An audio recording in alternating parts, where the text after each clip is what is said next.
Nature is not separate from us. We are one. The scriptures tell us, the Vedas tell us, the Upanishads tell us, we are one with all. And so when trees are cut, when rivers are polluted, they're not separate from us. That tree is part of us. That river is part of us. The humans, depending on those trees, living on the banks of that river, the indigenous peoples living in the habitats that are being deforested, they are us.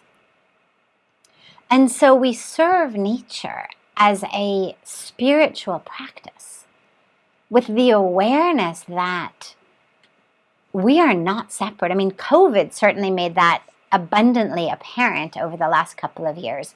Anybody who thought that that which some people were eating in some city, in some country, really didn't have any relevance for them, well, COVID showed us that actually exactly what some people were buying and eating in a meat market in central China didn't leave a corner of this earth unimpacted. We are all connected. There is an inner linking amongst all. And it's also something, quantum physics is talking about it these days. You talk about in quantum physics string theory. Well, literally, you wiggle something at one end of the universe and the whole universe wiggles. So, nature is us. And so we serve nature, we work for nature. And yeah, it's not easy by any means because we've turned ourselves into objects and therefore have turned everything else into objects. Other people are objects for us to either use for our pleasure or to help us get ahead, or they are obstacles we need to remove from our path. And nature has become an object as well, to be used, to be abused, to be discarded. And so when we live so separate from the truth of ourselves, from the truth of others, from the truth of nature, we get sick. On every level, we get sick.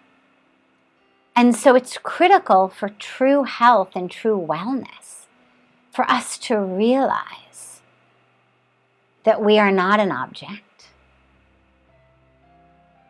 No one is an object. Nature is not an object. That there is this sacred spirit running through all of us that really is sacred and that is flowing through a life form, whether it is a life form of a human body or a life form of a tree or a life form of a river or a mountain. That spirit is flowing through that life form, making that life form also sacred. And so when we recognize that, then there's a reverence toward nature. But you have to really help people get over this ignorance that everything's an object. Animals, nature, other people, themselves. So that's where spirituality is actually so important, is when I get in touch deeply with the truth of who I am, then it enables me to connect with others.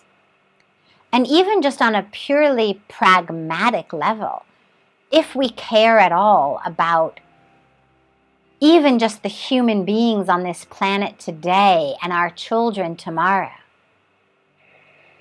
to not work for nature would be inconceivable. I mean, if you actually care about anything, you're going to work for nature.